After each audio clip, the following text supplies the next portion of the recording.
Përshëndetje miq, jemi si çdo javë në studion e Radios Ngjallja me zotin Miron Çako për të diskutuar në lidhje me festën e Krishtlindjes. Miron, Krishtlindja është kthyer në një festë komerciale, ndërkohë që është shumë e thellë kuptimi i kësaj të kremteje. Na shpjego si duhet ta festojmë ne të krishterët Krishtlindjen. Ajo çfarë thoni juve është fatkeqësisht e vërtetë, sepse Krishtlindja në përgjithësi në botë është kthyer një festë komerciale, është një nga festat e konsumit. Dhe argjimet që bëhen për atë festë jo thjesht dedikuar qëllimit festës, por argëtimit të njerëzve janë marrëmend se është festa që ka shpenzime të mëdha konsumiste. Dhe kjo na prek edhe neve, sepse edhe ne të krishterët jetojmë në këtë botë konsumiste, materialiste, që ka edhe shumë lehtësira sot, por që ndikon në atë të humbësh qëllimin e festimit të vërtet të Krishtlindjes. E para duhet të shikojmë që kjo festë është një festë zotërore, kushtuar Zotit Jezu Krisht, dhe një nga ngjarjet më të mëdha është më e madhe se vetë krijimi, sepse neve këtu kremtojmë, festojmë, përjetojmë bëri njeri të birit dhe të fjalës së Perëndis. Dhe shprehjen e dashurisë më të madhe që Zoti ka për njerëzit. Siç thuhet në fjalët që Krishti tha për Perëndin, ai shumë e deshi Zoti botën, sa dha birin e tij që kushdo që të besojë tek ai mos të mbas, po të ketë jetë përjetshme. Ose siç fillon edhe Ungjilli i Johanit, dhe fjala u bë mish dhe qëndroi ndër ne. Dhe pam lavdin të vetëm lindur bir të Perëndis. Domethënë, ky është një nga misteret më të mëdha, se si biri dhe fjala e Perëndis, që është arkitekti, që gjithçka u bën me anë të tij, pra bëu dhe ato u bën, pra sipas mendimit të Atit, fjalës së birit dhe veprimit të Shpirtit të Shenjtë, ai tashmë hyn në kohë dhe hapësirë dhe njerizohet përveç mëkatit, sepse nuk pati trashëgimin e mëkatit së gjyshor të Adamit, se lindi pa far burri. Pra lindi vetëm për virgjësh Mari. Mori natyrën tonë njerëzore, të natyrë të rëndë dhe të vdekshme, po pa mëkat. Kështu që kjo është ajo çfarë ne festojmë, kremtojmë dhe përjetojmë, sepse bëhemi personazh të kësaj ngjarje, jo thjesht si një diçka historike që ka kaluar, por në kish, po të shikosh, është një mister.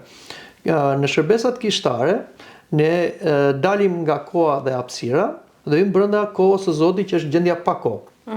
Prandaj, edhe në kish, nëse ne kemi vëmendje të themi sot Krishti lindet.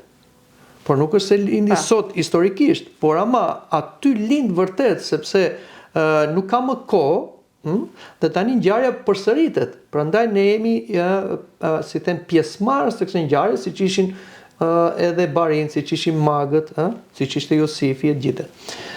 Dhe këtu pra është gjithë qëllimi i këtij kremtimi, që ne e sjellim në kohë këtë dhe këtu bëhemi pjesëtar. Por nëse nuk e kemi këtë qëllim që neve të presim Krishtin, i cili lind tashmë jo në një shpellë, por lind nëpërmjet mistereve të kishës, siç është dhe misteri më i madh, misteri i kungatës hyjnore, dhe vjen brenda zemrave tona, duke marrë këto mistere, atëherë Krishtlindja nuk ka sens. Dhe ne vërtet themi Krishtlindje, ose si ishte ajo Merry Christmas, gëzuar Krishtlindjen, por Krishti nuk është asgjëkundi. Krishtlindja thot lindet Krishti. Por ku lindet Krishti?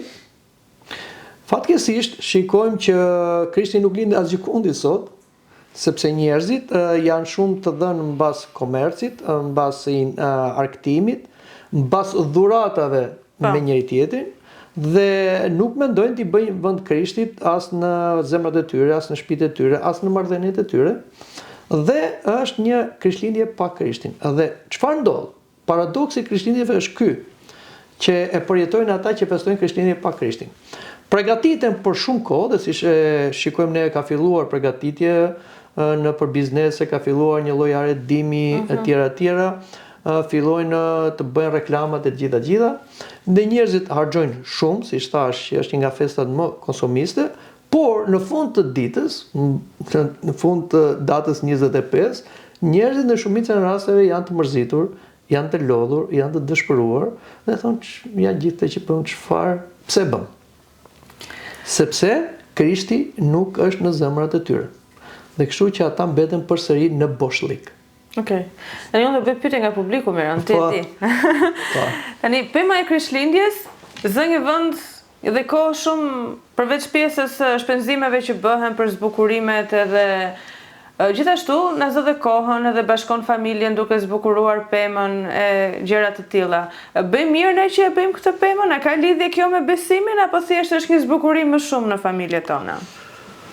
Pyetja juaj më pëlqen pse, sepse na nxit themi disa fjalë që jemi përpikur të i themi çdo vit. E para do dim simbolikat. Simboli është diçka figurative që ka një ideologji, ka një përmbajtje. Prandaj janë simbolet. Pa. Dhe ne duhet i lexojmë simbolet në përmbajtjen e tyre pa dim t'i përdorim. Sepse fatkeqësisht sot është një kakofoni, do me thënë themi fjalë pa kuptim, përdorim simbole pa qëllim, dhe bën një rrëmuj kaq e madhe dhe një lloj imitimi pa logjik. Do me thënë bën njëri diçka ta bëj dhe unë, e vendos njëri diçka ta vendos dhe unë. Po çfarë përmbajtje ka ky simbol? Njerëzit nuk ndalojnë të mendojnë, dhe aq më tepër dhe të dëgjojnë. E para, do dim që simboli ose ajo çfarë neve na tregon në mënyrë figurative, dhe na çon te Krishtlindja nuk është pema. Historikisht, në traditën e kishës ka qenë grazhdi. Grazhdi është imitim figurativ i vendit ku lindi Krishti. Ne dim që Krishti lindi në Betlehem të Judes dhe për arsye se nuk ishte vend në Han, në atë kohë, atëherë Vigjesh Mari erdhi koha, jo dhimbje, po koha, se e lindi pa dhimbje, dhe Josifi u detyroi ta çojë në një vend të rastishëm, ishte një kasole, shkëm, një shpellë, gjysmë kasole, ku banin kafshët e tyre. Vend më të përshtatshëm nuk jeti, dhe atëre kur Josifi shkoi për të kërkuar mamit, Vigjesha e lindi vet. Krishti nuk pati asnjëri atje, dhe u ndihmua nga kryeangjëlli Gabriel, dhe ai e mësoi si ta linte dhe si ta mbështinte me shpërgoj, me rreckat e fustanit të saj, se s'kishte asgjë, dhe vendosi në grasht, në vendin më të pastër që mund të ishte, vendi ku hanin kafshët, barik, dhe aty erdhën kafshët pastaj dhe ngrohen me frymën e vet. Dhe këtë improvizojmë ne tani kur bëjmë një grasht. Kjo ka qenë një traditë shekullore e kishës, që në krishtërimin e ershëm, ne kemi tek dëshmit që na jep Justin filozofi, Origjeni, dhe u vendos një traditë në gjithë krishtërimin në lindje dhe në perëndim në shekullin e 13. Për shembull, kemi Franceskun e Asizit, i cili nderohet si shenjtor në kishën e perëndimit, që improvizoi grashdin në një ditë Krishtlindje, ku atje vendosi një foshnjë dhe pastaj edhe u vendosën të figurat e tjera të Vigjesh Mari Josifit të kafshë. Por kjo ka qenë një traditë e hershme dhe këtë traditë ka Kisha Ortodokse. Që kur në datën 6 dhjetor, do ndalim vetë data, që fillon aredimi, atëre tradita ka qenë bërja, improvizimi një grazhdi dhe vendosja e figurave ose ikona e Krishtlindjes. Kur kjo traditë filloi në një farë mënyrë të sfumohet, dhe sot po eklipsohet, fatkeqësisht. Kur filloi të shfaqet pema. Pema, si një simbol i Krishtlindjes, ka filluar në shekullin 16. Po pse pema? Nga Martin Luteri. Dim se Martin Luteri ishte, si them, një prift katolik, i cili doli kundër papës dhe siç ai ka dhe ato 99 akuza kundër papës, doli kundër degradimit të kishës romano-katolike në perëndim. Dhe krijoi atë fraksionin e vet, rrymën që quhet protestant. Por Martin Luteri hodhi shumë nga traditat e kishës. Një nga tradita është tradita ikonografike, që kisha ka luftuar për ikona, ne dim që kemi dhe sinodin 7 ekumenik që është bërë për mbrojtjen e ikonave. Por doktrina e Martin Luterit ishte kundër ikonografisë dhe shikonte si idhujtari. Atëre, hoqi grazhdin, që është një lloj ikone, edhe ikonografin, dhe zëvendësoi këtë imazh figurativ të Krishtlindjes me pemën. Pema është një simbol pagan, që e kanë adhuruar paganët, e kemi egjiptasit për shembull adhuronin palmën, sepse shikoni si gjë të gjelbër mes shkretëtirës. Kurse grekët, romakët, nordikët adhuronin bredhin. Sepse ishte një pemë e gjelbër dhe në dimër. Dimri shikoi si koha e vdekjes. Dhe këto pemë të gjelbëra jepnin idenë se jeta vazhdon dhe quheshin pemë të perëndive. Dhe ata i vendosnin këto bashkë me gjithë ato që kemi këto shkurrët që janë të gjelbëra, ashja, akacia, veshulla, dafina saturniliane, do me thënë gjitha këto që janë dhe sot aksesorë, si gjëra të gjelbëra për të mundur atë vdekshmërinë ose atë, si them, mungesën e jetës në dimër. Atëherë Martin Luteri e mori këtë dhe e vendosi si një shenjë të Krishtlindjes. Kjo dal nga dal u pranua në kishat protestante që dolën në Perëndim. Pastaj shkoi në Kanada, pastaj shkoi në Amerikë dhe vonë e ka marrë kisha romano-katolike. Pemën e parë, kisha romano-katolike në Shën Pjetër e ka vendosur në kohën Gjon Pauli të dytë, papës, në 1982. Po pse e morën? Sepse nuk mund ta përmbanin më këtë risi që njerëzit merrin një pemë dhe vendosin për Krishtlindje. Atëherë kisha romano-katolike pas një problem në besimtarët e saj, që po infektoheshin nga ky simbol, dhe mori pemën dhe tha që po mund ta bëjmë dhe ne pemë të Krishtlindjes dhe vuri një kryq. Kryq apo yll? Kryq. Kryq. Kështu ka qenë pema e parë që është vendosur në Vatikan. Pastaj vendoset çdo vit dhe është në krah të grazhdit. E kuptoj. Kurse ne të krishterë ortodoks nuk e kemi pasur fare këtë, nuk kemi ndikuar nga ky simbol. Kjo hyri pastaj vonë, kur tash bota u bë një lagje dhe si them tani komunikimi nuk ka pengesa dhe u fut edhe brenda të krishterëve ortodoks. Por shumica nuk e din që simboli autentik për të na dhënë imazhin dhe katekizimin e lindjes së Krishtit është grazhdi, nuk është pema. Sepse Krishti nuk lindi në një pemë, në një pemë. Nuk ka lidhje fare. Madje edhe simbolikat që vendosen sot, për shembull, në qoftë se neve mund ta quajmë Krishtin pema e jetës, sepse kjo është një temë e veçantë që ne mund ta bëjmë. Pema e jetës e Krishtit është kryqi. Pra nëse ti do të bësh një brell për Krishtlindje, po nuk i vë kryqin, nuk është më simboli i Krishtit. Tash unë një pyetje kam, se pse vendoset ylli sipër pemës? Shiko, kur lindi Krishti, magët që ishin nga Persia, ata në zonën zodiake të Palestinës, që binte me zonën e peshkut. Sepse magët ishin magjistar, astrolog, jo astronom, astrolog. Po merreshin edhe me astronomi, ishin të përzjera. Sot janë të ndara. Dhe ata mendonin se qiejt ishin si them shenja të perëndive dhe yjet ishin perëndira dhe ato perëndit flisin nëpërmjet yjeve. Tashi kur lindi Krishti në Betlehem të Judes, magët që ishin në Persi pan në zonën zodiake një yll që shkëlqeu në mënyrë të pazakontë. Shkëlqente ditën dhe natën. Dhe ai mori një rrugë për të vajtur drejt lindjes, ndryshe nga yjet e tjerë që ka një rrugë tjetër në atë që shikojmë neve. Dhe ata bën një udhtim gati 1 vit ose 2 vjet derisa vajtën dhe takon foshën hyjnor që ishte në Jeruzalem. Pra nuk kanë qenë magët në ditën kur lindi Krishti. Kanë ardhur shumë më vonë. Dhe ky yll nuk ishte një yll, sepse ky bënte një lëvizje tjetër nga yjet, dhe aq më tepër ishte një yll që shkëlqente ditën dhe natën. Dhe thuhet atje që kur ata vajtën në Jeruzalem dhe nuk dinin, ylli zbriti nga qielli dhe qëndroi tek shtëpia ku ishte foshnja. Një yll ne dim që është një trup qiellor i gazë dhe jashtëzakonisht i madh, siç është dielli, dhe s'mund të zbresi. Por e thot Shënjan Gojarti, nuk ishte yll, ishte një angjël që u shfaq me mentalitetin e astrologëve, që t'i drejtonte tek ai që krijoi yjet. Tek Krishti, biri dhe fjala e mishëruar, siç tham, dhe të adhurohet Krishti si dielli i drejtësisë, sepse njerëzit adhuronin yjet, adhuronin edhe diellin. Dhe tashi tani vendoset ky ylli, por duhet dish që edhe yjet kanë simbolikën e tyre. Për shembull, nëse ne shikojmë në qiell një yll, nuk është me 5 cepa. Pa. Ke parë një yll me 5 cepa në qiell? Jo, kemi parë në det, që është ai ylli me 5 cepa. Me 5 është ai? Me 5, ka me 5. Por në qiell nuk ka yll me 5 cepa. Atëherë, duhet dim një gjë që ylli me 5 cepa është simbol. Është simbol shumë i lashtë që vjen nga paganizmi, simboli i diellit.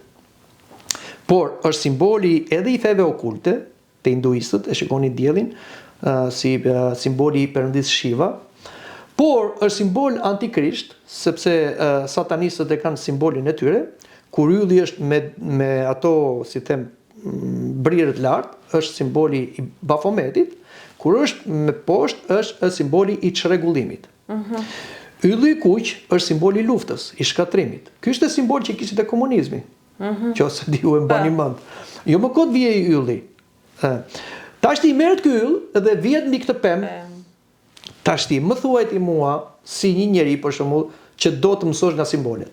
Çfarë do kuptosh ti për Krishtlindje nga një pemë e gjelbër me një yll me pend alfa ose 5 cepash? Çfarë imazhi ti jep ty për Krishtlindjen kjo? Ka një Krisht aty? Ka lidhje fare me Krishtin. Prandaj po themi. Tani duhet jetë një Ciceron atje që të thotë kjo pema ka lidhje me Krishtin që është pema e jetës që u kryqëzua në dru për shpëtimin e njerëzve. Por nuk u kryqëzua në brell, u kryqëzua në drurën e kryqit. Dhe simboli i Krishtit që na çonte Krishti është kryqi. Prandaj nuk ka kish pa kryq. Një kish pa një kryq sipër nuk është më kish. Çdo gjë që ne kemi që ja dedikojmë Krishtit ka kryqin. Dhe çdo gjë në kish fillon dhe mbaron me kryqin. Atëherë si mund të heqim ne kryqin nga brelli dhe themi ky është një simbol i Krishtlindjes? Është nonsens. Unë e shikoj këtu frymën dinake të djallit, i cili është babaj gënjesht, është shumë finok, dhe kërkon të heqë imazhin e lindjes së Krishtit që është Grazhdi, dhe na zëvendësoi tani me brellin, dhe të na kthej neve në adhurimin pagan të pemëve. Por akoma më shumë na çon në zanafill. Ku më katoi njeriu i parë? A më katoi nga tundimi që i tha djalli ha nga pema? Se po tash nga pema e të mirës dhe të keqes, ti do bëhesh si Perëndia. Dhe njeriu haroi Zotin dhe shkoi te pema. Hëngri frutin e pemës. Po çfarë ndodhi? Njeriu humbi marrëdhënien me Perëndin, u bë adhurues i krijesës në vend të krijuesit. Ja ku është prapë pema mes nesh. Është e pema e tundimit. Edhe ato globa që vendosen, do të desha me të pyet edhe për ato. Janë simbolik, janë simbolet e diellit. Sepse njerëzit nga pa dia adhuronin diellin, si pemën, dhe e shikonin diellin si Zotin. Krishti quhet dielli i drejtësisë. Sot ne po vim përsëri në adhurimin e diellit me simbolin e yllit dhe adhurimin e pemëve. Pra shiko si eklipsohet kjo punë. Jo vetëm ana komerciale, që ta bëjmë Krishtin të ha me të pim, dhe dhurata për njëri tjetrin dhe asnjë s'mendon dhuratë për Krishtin, por dhe simbolet i sfumojmë. Prandaj, kjo është si them sfida që kemi ne të krishterët ortodoks, që të ruajmë simbolikën dhe frymën. Tani më ran këto dhurata ti bëjmë ne apo jo? Edhe 6 dhjetori çfarë lidhje ka? Shiko, edhe dhuratat e kanë humbur kuptimin dhe qëllimin e vet. Cilat dhurata duhet bëjmë për Krishtlindjen? Ja. Po ta bëj kështu pyet. Mirë, e drejt, po ta çojmë pak më në kontekstin historik. Tradita e krishterë ortodokse në lindje Perëndim ishte që dhurata ndaheshin në datën 6 dhjetor për ditën e Shën Nikollës. Pse në datë 6 dhjetor? Shën Nikolla është një shenjtë që festohet në lindjen e Perëndimit, shekujt e 4, një shenjtë shumë popullor, mbrojtësi i marinarëve, prandaj në botë ai ka kisha në çdo vend të botës, sepse edhe udhëtimi në det ka qenë nga udhëtimet më të rrezikshme dhe njerëzit donin mbrojtje. Prusi është një shenjtë shumë mrekullibërës dhe dhurues. Vetjeta e tij ishte një dhurim tek njerëzit në nevojë. Dhe ishte tradita që për Shën Nikollën të ndaheshin dhurata te fëmijët, sepse Shën Nikolla ka bërë një mrekulli që dihet në jetën e tij, që ishte një burr i kishte 3 vajza, dhe ai mbeti i ra nga ekonomia dhe u detyroi që vajzat i çonte prostitucion si ta përballonte jetën.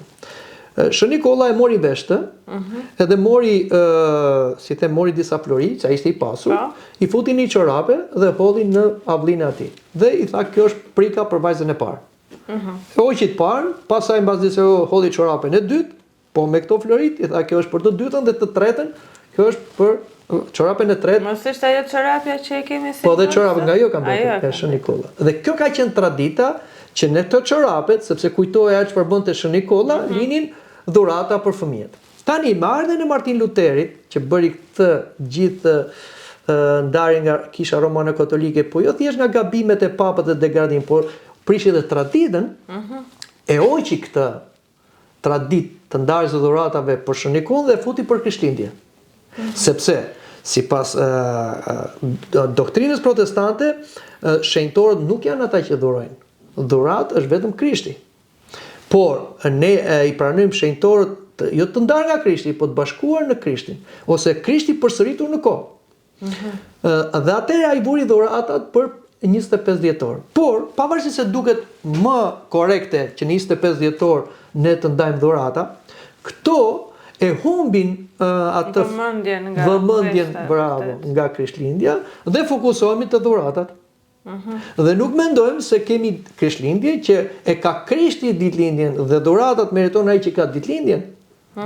Dhe neve mendojmë dhurata për njëri tjetrin, shumë mirë bëjmë, shumë mirë. Po kush dhurata për Krishtin? Askush. Prandaj Kisha përsëri na thot, mendoni një dhuratë për Krishtin që ka lindjen e tij.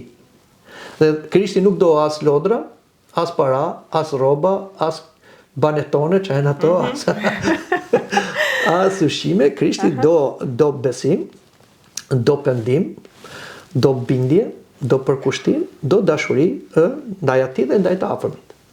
Dhe këto shprehen edhe me fjalë, edhe me emocione, shprehen edhe në mënyrë praktike. Prandaj, nëse do t'i japësh Krishtit një dhuratë, shko afroj pendesën tënde, rrëfe mëkatet e tuaja, dhe shko bëj një dhuratë edhe fizike atij që është në nevojë, që s'ka kusht t'i japi dhuratë. Sepse Krishti tha, nëse ja keni dhënë këtyre më të vegjëlve, të uriturve, të eturve, të zhveshur, ma keni dhënë mua. Kjo është ajo konteksti i një dhurate për Krishtlindjen. Po. Që mos bijem në konsumizëm. E qartë. Tani Miron, kemi qenë edhe në periudhën e komunizmit, ku nuk lejohej të bënim festime që kishin konotacion fetar. A i festonit në të vërtet Krishtlindjet fshehura zi? Personalisht unë jo, se unë kam lindur në një familje që nuk e ushtronin besimin. Por qa ndodhë të atëherë? Dhe nuk kam qenë një tradit e krishterë, fatkesisht. Por me sa kam dëgjuar në familjet e krishtera, festoj me shumë kujdes, sepse spionoj dhe fatkesisht spionolliku ishte edhe brenda familjes, brenda fisit. Kishte frikë dhe njerëzit flisin prindin me fëmijët, sepse nga pakujdesia. Por përpiqen ato që kishin një traditë të fortë krishterë, ta festonin. Dhe fatkesisht komunizmi për ta eklipsuar Krishtlindjen i dha rëndësi Vitit të Ri, që ka mbetur dhe sot e kësaj dite. Viti i Ri nuk ka qenë asnjëherë një fest në kontekstin që kemi në sot. Por u bë festa dominuese për kohën e ateizmit komunizmit, sepse ishte edhe çështja që ju si keni jetuar atë kohë, ishte kohë e triskave, kohë e ushqimeve me tollon, dhe na jepnin diçka më tepër dhe ishte dita që hani më mirë nga të gjithë dhe na mbetesh në kujtesë. Kjo ishte ideologji dhe strategji. Dhe kështu që humbi dal nga dal Krishtlindja dhe u eklipsua me Vitin e Ri. Me pemën, që u mo peme e Vitit të Ri, Babo Natale, që ishte asaj plaku, dhe kjo ka lidhje me Shën Nikollën. Santa Clausi është, po dhe ai është i deformuar për këtë, dhe kjo nuk është korrekte, sepse nuk është Santa Clausi ashtu, siç e pa, kjo është pjesë komerciale që u bën në Amerikë dhe u fut dhe sot, dhe kjo është një blasfemi, të shpërfiturosh një shenjtor si Shën Nikolla në atë formë, është tjetër gjë dhe kjo, dhe kështu ne e humbëm atë Krishtlindjen. Po për drerin që mban... Po kjo ka lidhje me vendet skandinave. Do me thënë, në vendet skandinave besonin të shamanët e tyre, që vishishin me rroba të kuqe gjitha, dhe këto u rikthyen, kur ata humbën traditën e krishterë dhe filluan të përzihen me paganizmin, siç doli pema, siç dolën këto tjera, siç dolën yjet, këto simbolet e diellit, dolën edhe këto shamanët dhe tashti, këto kanyer janë bërë pjesë e jetës sonë. Po siç ta thash në fillim të bisedës, njerëzit nuk dinë se ç'janë simbolika, nuk dinë t'i lexojnë dhe nuk duan të dëgjojnë. Unë flas dhe me krishterë. Ore, vendosni për Krishtlindje Grazhdin. Kjo është tradita e krishterë ortodokse. Po dua ta vendos dhe pemën. Po mirë, më vendos edhe pemën. Po vë një kryq pemës që t'ia dedikosh Krishtit. Jo, ai e merr pemën, edhe i shikojmë edhe këto që nxjerrin nëpër YouTube edhe mburren. Krishtlindje thot, një pemë me një yll atje që mua nuk më tregon asgjë që ka lidhje me Krishtin. Pra, simbolet duhet i përdorim sipas doktrinës që ato po çojnë. Jo sipas mendjes sonë. Atëherë, shiko, pse ne mbajmë kryqin? Sfidet pra këto. Ne mbajmë kryqin për treguar që jemi të krishterë. Apo jo? Merrni kryqin tuaj. Dhe vetë Zoti thot, kush do të vi mbas meje, moj vetë të marr kryqin. Nuk tha as merr pemën, as merr yllin, as merr drerin ose diçka tjetër. Pra, kryqi është, si thot apostol Pavli, nuk do mburen me gjë tjetër veçse me kryqin e Krishtit. Si ti thua Krishtlindje dhe heq kryqin nga një simbol i Krishtlindjes? Dhe qofse ti do të imitosh yllin, ylli nuk është me 5 cepa në qiell. Shko shife. Shko shife, nuk është yll deti. Tani e ke sjell detin në maj pemës është tjetër gjë. I themi pak me ironi këto, që njerëzit fillojnë të logjikojnë, pra të logjikojnë. Miro, neve si shoqëri kemi keq kuptuar disa festa. Po. Neve, nuk e di, kemi huazuar disa festa këto kohët e fundit, si për shembull, ku diun, bëhet një natë e bardhë që hajde dalim edhe ikim gjithë të dalim. Po. Bëhet Halloween, hajde dalim gjithë. Bëhet Krishtlindja, hajde dalim gjithë. Bëhet Viti i Ri, hajde dalim. Nuk duhet ndarë disa gjëra. Se disa gjëra janë shpirtërore dhe fetare, disa të tjera janë festa komerciale që kush dole dali pastaj. Shiko, çdo njeri është i lirë në një shoqëri demokratike, multikulturore, si që jemi, dhe multifetare, është i lirë, ka hapësirën publike pa cënuar lirën e tjetrit. Dhe ne nuk mi themi njerëzve, po dole të jenë mallkuar, janë atomizojnë me gjitha. Por, e para flasim me të krishterët, atyre drejtojnë, familjes tonë, si thot apostol Pavli, po flas për ata që janë brenda, jo për ata që jashtë. Për ata që janë jashtë nuk na intereson, por nuk mundemi dot sepse ata kanë në ty. Kush dëshiron të dëgjojë? Të krishterët ne duhet të katekizohen dhe duhet gjojnë dhe ky është misioni që ka kisha, prandaj dhe ne bëjmë dhe këto takime. Jo thjesht për treguar se sa dim, po për të katekizuar pra. Çështja është që ne duhet festojmë festa me përmbajtje. Në qoftë se hani, në qoftë se pini, në qoftë se bëni diçka tjetër, ti bëni për lavdit të Perëndisë, thot apostol Pavli. Në Krishtin. Pra çdo gjë është në Krishtin. Pa Krishtin nuk ka sens. Çdo gjë bën firë, çdo gjë është e kot. Përfiton ndaj tjetri, armiku, se i japim shkas. Prandaj ne duhet të shkëputemi nga mentaliteti i turmës. Çdo njeri duhet ketë personalitet për veten e vet, respekt për veten e vet. Nuk duhet pranoj ta tërheqë turma. Ti të bindur për veprimet që bën. Po, dhe atë që bën të ditë argumentoj.